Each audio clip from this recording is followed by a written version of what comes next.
Hi students, आज मैं आपके सामने डिस्कस करूंगा 10th क्लास का 5th चैप्टर जो कि है बेटा आपका एपी यानी अर्थमेटिक प्रोग्रेशन। बेटा आपको मालूम है 7 मार्च से आपके एग्जाम आने वाले हैं, तो मैं भी केवल आपको थोड़ा सा बेसिक समझाऊंगा और उसके जो थोड़े बहुत क्वेश्चन है वो मैं बता दूंगा जो आपके लिए हेल्पफुल होंगे।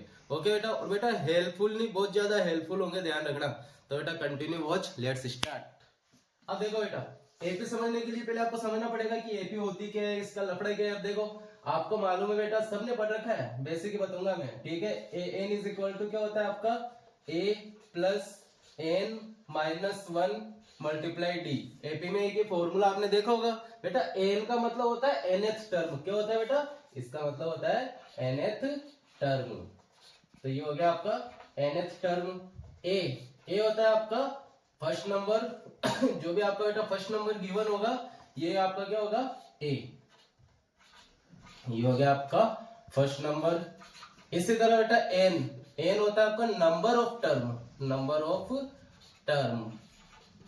और बेटा डी होता है आपका यहाँ पे डिफरेंस। और कौन सा डिफरेंस होता है बेटा, ये होता है आपका कॉमन डिफरेंस। ओके बेटा, अब बेटा ये है क्या, ये तो मैंने बता दिया सारी चीजों में, ये एन क्या है, ए क्या है, एन क्या है, डी क्या है, ठीक है। अब ध्यान से समझना, जैसे बेटा मैंने एक सीरीज ली, मान लो मैंने ले लिया 4 7 10 13 16, मैंने एक सीरीज ले ली, ठीक है। अब बेटा देखो, यहाँ पे सीरीज चल रही है, मैंने देखा इनका कॉमन डिफरेंस कितने का आ रहा है, 3 का। 4 में 3 प्लस किया 7, 7 में 3 प्लस किया 10, 10 में 3 प्लस किया 13, 13 में 3 प्लस किया 16। क्लियर है बेटा। तो बेटा ये आपकी एक सीरीज बन रही है। तो बेटा एक ऐसी सीरीज जिसका कॉमन डिफरेंस सेम हो, क्लियर है, जिसका कॉमन डिफरेंस सेम हो, तो बेटा वो हमेशा कौन सी सीरीज होगी, एपी की सीरीज यानी अर्थमेटिक प्रोग्रेशन। ठीक है बेटा, अभी ज्यादा डिस्कस नहीं करूंगा, कभी मैं आपको फुल चैप्टर करूंगा तो उसमें पूरा बता दूंगा, टेंशन मत लेना, ठीक है। अभी एग्जाम आ रहे हैं तो एग्जाम के अकॉर्डिंग चलो, ठीक है। तो बेटा देखो, अब मैं इस फॉर्मूले का यूज बता देता हूँ। अब देखो मैंने क्या बताया था, ए क्या होता है आपका फर्स्ट नंबर। इस एपी का पहला नंबर कौन सा, कि सर 4, तो ये ए की वैल्यू कितनी होगी यहाँ से 4। क्लियर है बिल्कुल। और डी क्या होता है, कॉमन डिफरेंस। डी होता है आपका कॉमन डिफरेंस, ठीक है। और कॉमन डिफरेंस कैसे निकालते हैं बेटा, सेकंड नंबर में से फर्स्ट नंबर को माइनस कर दो, सेकंड में से फर्स्ट को माइनस करना है, यानी 7 माइनस 4, ये कितना आ जाएगा 3। सर मेरे पास में ए भी आ गया, डी भी आ गया। अभी एन होता है नंबर ऑफ टर्म। अब बेटा देखो ये एपी कहां तक चल रही मेरे को मालूम नहीं और कहां तक चलेगी।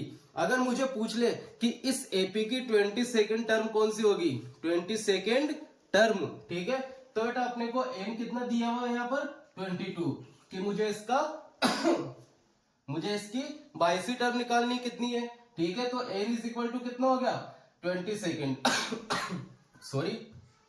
इसी तरह अब मुझे क्या निकालना है, अब बेटा हमसे पूछ ले कि इसकी 22nd टर्म कौन सी होगी, यानी अपने से पूछ ले कि 22वां पद कौन सा होगा, ये पूछ ले कि 22वां पद कौन सा होगा।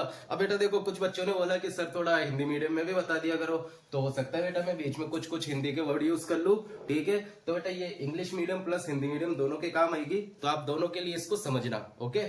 तो बेटा देखो, अगर मुझे पूछ ले कि इस एपी में 22वां पद कौन सा होगा, यानी 22nd टर्म कौन सी होगी, ये बताना है मुझे। देखो बेटा आप अपना ये फॉर्मूला लगा लो, ए एन, ठीक है, कि A N is equal to A plus N minus 1 multiply D, ये अपना फॉर्मूला है, ठीक है। हाँ तो बेटा मेरे को यहाँ पे इसका 22वां पद निकालना है, यानी 22nd टर्म निकालनी है, ठीक है। ये रहा अपना formula, N is equal to क्या होता है, A plus N minus 1 into D. मुझे मालूम नहीं इसमें 22वां पद कौन सा होगा, तो मैं इस फॉर्मूले से अपन इसको फाइंड कर सकते हैं, ठीक है। अब देखो एन की जगह कितना रखूंगा 22, तभी तो 22वां पद आएगा ना बेटा। ए 22 का मतलब क्या है कि इसका 22वां पद। ए की जगह कितना पुट करूंगा बेटा मैं 4 प्लस एन माइनस 1, एन कितना है अपना 22 माइनस 1 मल्टीप्लाई डी कितना है 3। कुछ नहीं करना बेटा, इसको सोल्व कर दो। ए प्लस 22 में से 1 गया तो 21 मल्टीप्लाई 3, 4 प्लस ये कितना हो गया बेटा 21 3 कितना होता है आपका 63। और बेटा 63 और 4 कितना हो गया 67। तो बेटा मुझे यहाँ से क्या मालूम पड़ा कि ये जो सीरीज है आपकी, ये जो सीरीज है इसका जो 22वां टर्म होगा यानी जो 22वां पद होगा वो कितना होगा 67। तो बेटा आप यहाँ से 22वां पद ही नहीं, अगर आप चाहो तो इसकी 100वीं टर्म निकाल सकते हो, इसकी 500वीं टर्म निकाल सकते हो। कुछ नहीं करना, केवल इसमें आपको वैल्यूज पुट करनी है और आंसर लेके आना है। क्लियर है बेटा यहाँ तक? नेक्स्ट। हाँ तो बेटा बेसिकली आपके एग्जाम में कुछ ऐसे क्वेश्चंस आपको दिखाई देंगे, पक्का दिखाई देंगे, ठीक है। तो इसको कैसे करेंगे? कुछ नहीं, केवल मात्र एक फॉर्मूला होता है बेटा, आपको उसमें अप्लाई करना है और इसको फोड़ाफाड़ी करनी है, ठीक है, सोल्व करना है अपने को। तो बेटा सबसे पहले आप अपना फॉर्मूला लगा दो, an is equal to a plus n minus 1 multiply d। तो बेटा आपने देखा कि इस फॉर्मूले में कितनी चीजें आ रही है 1 2 3 4। तो बेटा आप देखो आपको क्या करेगा, इन 4 में से आपको 3 वैल्यूज दे देगा और हो सकता है 4th वैल्यू पूछ ले, किसी भी चौथी नंबर की वैल्यू पूछ लेगा आपको, ठीक है। तो इसको फाइंड आउट करना है। तो बेटा आपको जो जो गिवन है उसको इसमें पुट करते जाओ और वैल्यूज फाइंड आउट करते जाओ, ठीक है। an कितना 0, तो बेटा मैंने an की जगह रखा 0, a कितना है अपना माइनस का 18 प्लस n कितना है आपका 10 minus 1 multiply d। Sir d तो निकालना है, तो ये लो d की जगह d रख दो। अब बेटा देखो कैलकुलेशन करते वक्त आपको सावधानियां बरतनी पड़ेगी, ठीक है। तो बेटा वो सावधानी क्या क्या है ध्यान से समझना। छोटी मोटी कैलकुलेशन आप सभी को आनी चाहिए कि सर जब माइनस का 18 इक्वल के इधर जाएगा तो किसका हो जाएगा प्लस का, तो ये हो गया आपका प्लस का 18 इज इक्वल टू सर ये 18 इधर आ गया तो यहाँ से 18 गायब हो गया, तो यहाँ पे क्या बच गया 10 माइनस 1 इंटू डी, और सर 10 माइनस 1 कितना होता है 9, तो ये कितना हो गया 9d, कितना हो गया 9d। इसी तरह d की वैल्यू निकालेंगे यहाँ से तो क्या आ जाएगा बेटा, यहाँ पे देखो 9d के मल्टीप्लाई में तो ये 18 के कहा जाएगा डिवाइड में जाएगा, ठीक है ना। तो 18 अपॉन 9 तो ये कितना आ गया 9 2 जा 18 आया कि नहीं? क्लियर है? क्लियर है बेटा ये तो, ठीक है। अब यहाँ पे समझो, यहाँ पे बेटा देखो मुझे कोई ना कोई 3 वैल्यू दे रखी है, चौथी वैल्यू पूछ ली तो नहीं निकाल सकते, बहुत इजीली निकाल सकते हैं, है ना। तो देखो फॉर्मूला लगाओ, a n is equal to a plus n minus 1 multiply d। a n कितना गिवन है सर जी 28 गिवन है, a कितना गिवन है 7 प्लस n माइनस 1 यानी 3 माइनस 1, n की वैल्यू बेटा 3 है ना। ओहो सॉरी बेटा, n तो अपने को फाइंड आउट करना है, मल्टीप्लाई d की जगह कितना पुट करेंगे 3। तो बेटा वैल्यू रखते वक्त है ना ध्यान रखिएगा, मुझसे भी हो गई गलती, ठीक है, हो जाती है कभी कभी, उसके लिए सॉरी, ठीक है। अब आ जाओ देखो, अब मैंने आपको बोला था बेटा यहाँ से इसको सोल्व करते टाइम आपको सावधानी बरतनी पड़ेगी, बेसिक कैलकुलेशन है। यहाँ पे देखो 7 प्लस है तो बेटा इस तरफ आके किसका हो जाएगा कि सर जी माइनस का, ठीक है। तो 28 minus 7 is equal to n minus 1 multiply 3। यहाँ पे ये हिस्सा अकेला बच गया तो इसको एज इट इज लिख दिया। 21 में से 7 माइनस किया तो कितना बचा 21, क्लियर है। 28 में से 7 माइनस किया तो 21। इसी तरह यहाँ पर कितना बचा हुआ n माइनस 1 इंटू 3। अब आपने देखा कि सर जी ये मल्टीप्लाई में 3 तो ये कहाँ जाएगा डिवाइड में जाएगा ना बेटा, मल्टीप्लाई में है तो 21 अपॉन 3। अब इस 3 ने भी इसका साथ छोड़ दिया तो बेचारा यहाँ पे अकेला कौन बचा n माइनस 1, तो इसको एज इट इज लिख लो। अब 3 से ये 21 कितने बार में कटा 7 टाइम में, 3 7 जा 21 is equal to n minus 1।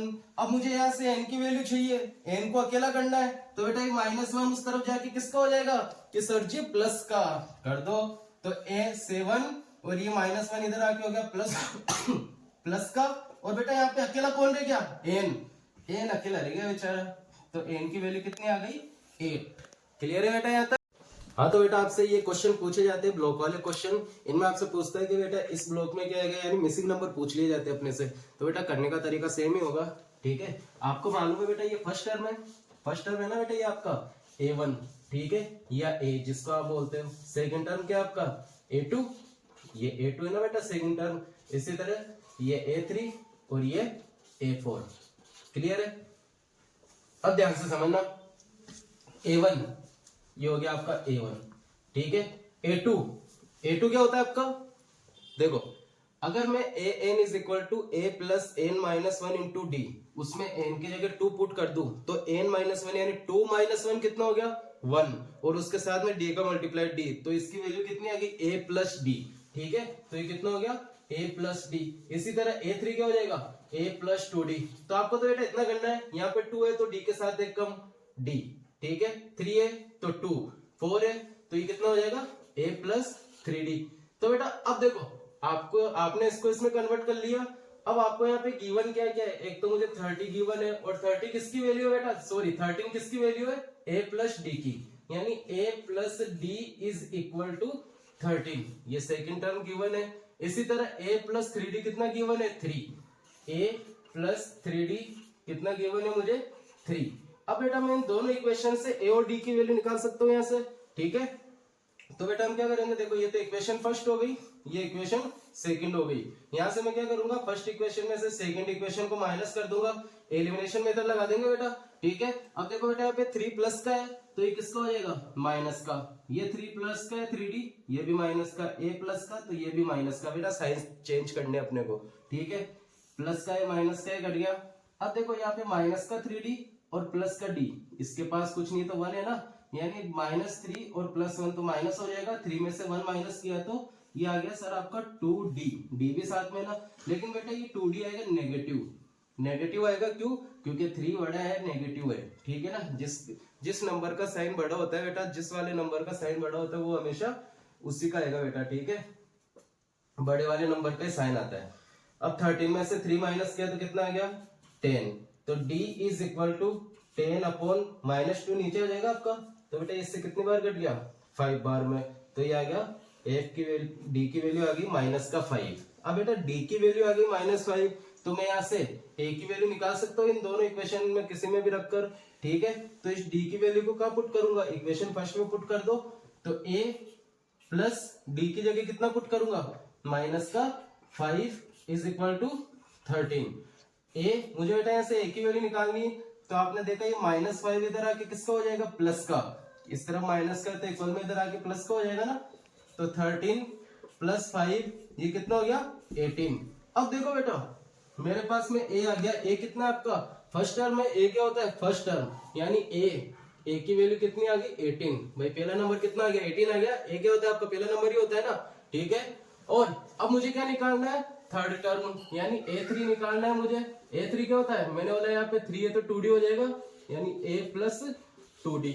अब a कितना गिवन है मुझे 18 प्लस 2 मल्टीप्लाई d कितना आपका -5, 18 प्लस माइनस 2 5 जा 10। आप बोलोगे सर ये यहाँ पे समझ में नहीं आया तो देखो बेटा ये माइनस का है, ठीक है, माइनस इस प्लस को क्या कर देगा माइनस, और 2 5 जा 10, 18 में से 10 माइनस किया तो कितना आ गया 8, ये आ गया आपका a3। तो बेटा a3 कितना आ गया 8। क्लियर है बेटा यहाँ तक। तो बेटा ये तो आज मैंने कराया आपको एनवा टर्म फाइंड आउट करने का, ठीक है, और कल मैं आपको करूंगा सम ऑफ एपी, इसी के आगे कंटिन्यू करूंगा।